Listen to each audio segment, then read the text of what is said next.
Hi, Assalamualaikum, and a very good morning to everyone. Welcome to the FAC podcast, your go-to space for everything social media. I'm Cinta. And I'm Airin. And today we're diving into what's trending, what's changing, and what's really going on behind all the apps that we as a human now cannot stop scrolling from it. That you're here for laughs, insights, or you're just to make sense of it all. So without wasting any time, let's get into it. So Airin, Yeah. today we're gonna talk about trinkets. Trinkets. Yes, trinkets. So yeah, we're living in an epidemic of trinkets right now. Yeah. There's Labubus, there's Sunny Angels, Hironos, Skull Pandas, just to name a few. Everybody, including adults, have Yes. regressed in their spending habits. I mean, young teens and kids are being carried away watching their favorite YouTubers or influencers flaunting and promoting new trinkets being launched by major corporations like Pop Marts. But for me, it's understandable, right? Why young kids and teens are captivated by this phenomenon, because these figurines resemble toys. But Pop Mart's target demographic are women aged 15 to 30, Yeah. which means the target demographic for these toys are growing. But why is that? Why are grown adults so drawn to these toys and are willing to spend a large sum of money on them?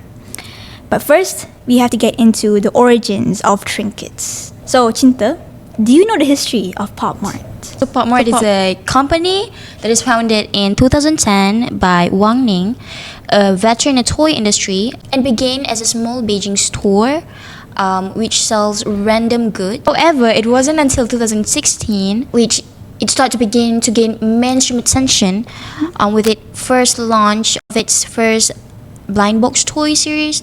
I think what they call it Molly. Yeah. Molly. So blind box toys are collectibles. It comes in a sealed box, and you don't know what you're gonna get until you open it. Ooh, Well, yes. Sounds interesting. Yeah. So these elements of surprise and anticipation has made it incredibly popular these days. Yeah. Yes, it's kind of genius yet slightly evil marketing though, right? Yeah. It's like a lottery ticket for cuteness. But then you have to complete the set, right? So you have to buy another and another and another. Also thinking, the target demographic for this is so well thought out. I mean, young people are exposed to stresses and heavy psychological burdens in the face of fast-paced society and the pressure of daily work, you know?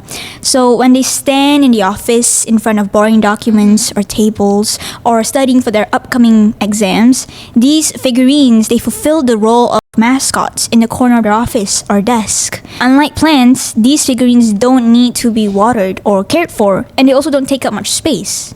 Exactly, Irene. And for me, blind box toys are a great gift idea when these young people can afford, like luxury items, but true. they want something chic and unique. Exactly. I also think the exclusivity fuels the obsession. I think many releases come out in limited batches and are only available in particular regions or during certain festivities Yeah. like Christmas, Halloween, etc. So this scarcity definitely drives demand and makes specific figures highly valuable, more than others. So, accessorizing your bags have made its round on TikTok earlier this year, with users paying homage to late British French actress and singer Jane Birkin, who is the muse for Hermes, a luxury brand.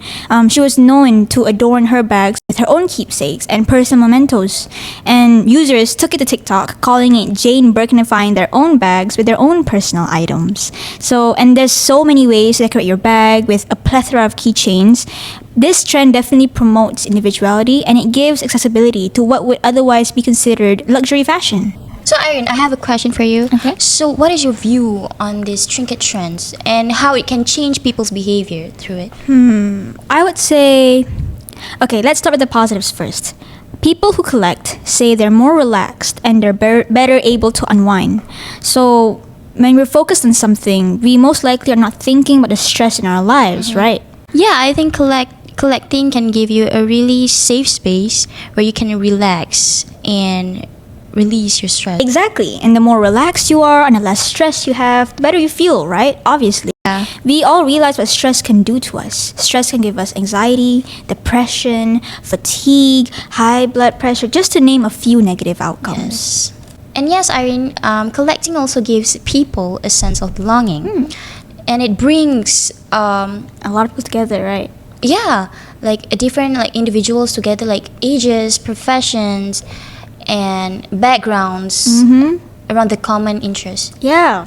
I also think one of the primary reasons why people become collectors is because of nostalgia. Yeah. Many Yes. collectors start off their hobbies as a way to reconnect with their childhood or relive fond memories from the past. Toys, in particular, hold a special place in our hearts. They're often associated with fun, cherished memories of play and imagination during our formative years.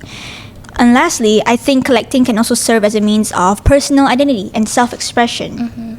The objects we choose to collect often reflects our own individual interests, passion, and values. And for some, it's a way to showcase their unique personality and individuality. But, and this is a big but, But when does it stop being a hobby and start being a problem? That's the line we need to talk about. exactly. Yes. I mean, I understand. It's practically human nature for us to collect, to hoard, to have attachment to materialism. I mean, museums are a manifestation of this piece of humanity, have existed for thousands of years, and proof that collecting is an integral part of history. But where is the line between collecting and overconsumption? Yeah, of course. I don't have a problem with people buying them, like buying these trinkets. Because trinkets aren't something that hold a bad intentions, and at least from the people buying them. Yet one has to wonder, when we're pursuing a desire to make our fashion sense more personal, flocking to Pop Mart or Miniso for 50 ringgit skull panda, are we only buying into a pre-packaged personality? Yeah. In the age of aesthetic consumption, trinkets and fashion overall has been heavily commodified as shoppable indicators of personality, where consumers are fed the notion that identity can be presented in a box or an aesthetically pleasing layout. Consumers seek immediate gratification, an instant link to each item of an influencer's outfit, wishing to be in vogue within a small time frame of the style's relevance before running off to the next thing. Yes, and these collectibles have been more associated with consumerisms rather than self-expressions. So these influencers nowadays, whose pages really rely on their promoting the next big thing. To be fair, given the fast-paced nature of social media and the prevalent use of it from younger people, we barely have any time to sit with ourselves and identify what we resonate with. We feel like we need to own every single trendy thing, Yes. which will lead to overconsumption. On one side of the spectrum, you can choose to display whatever you want on your bag.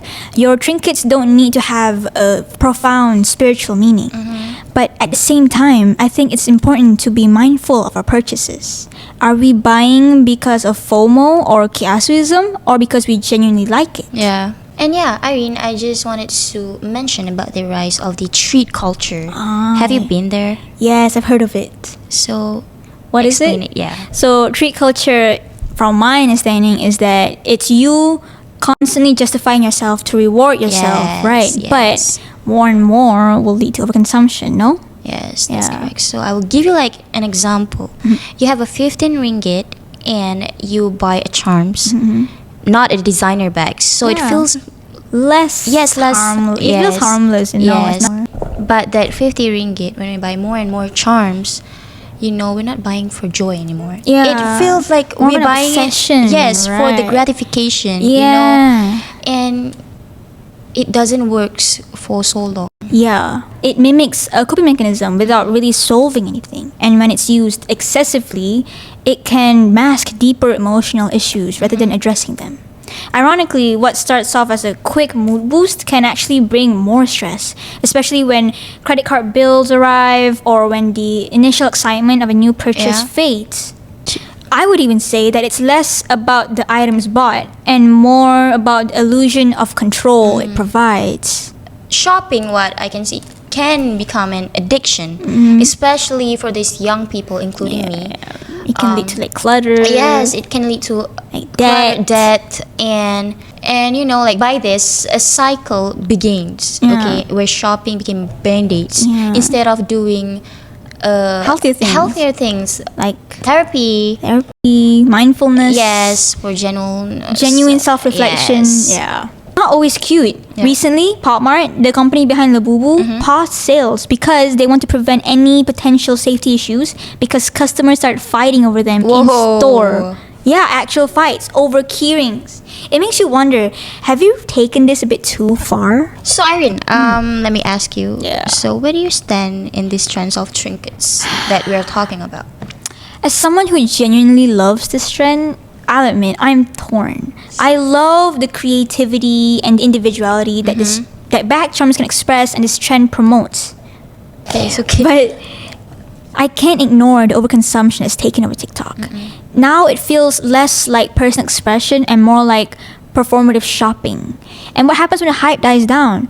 Discarded figurines, mountains of microplastics, and the sad reality that these once precious charms will just be discarded or dumped in a drawer or bin. It doesn't just stop at Labubus, School Pandas, Hironos, and other stuff, And it applies To any to any item True. and micro trends that actually can lead us to recklessly buying them and overconsumption. Yeah. And Irene, as you can see, aesthetic trends popping up, All the time. especially fashion. Like people changing their fashion, their looks over and over again. So this causes most of the past fashion trends and heading straight to the graveyard. Yeah, and true. our closet just Being overfilled with yes, clothes. and never to be seen again. Yeah.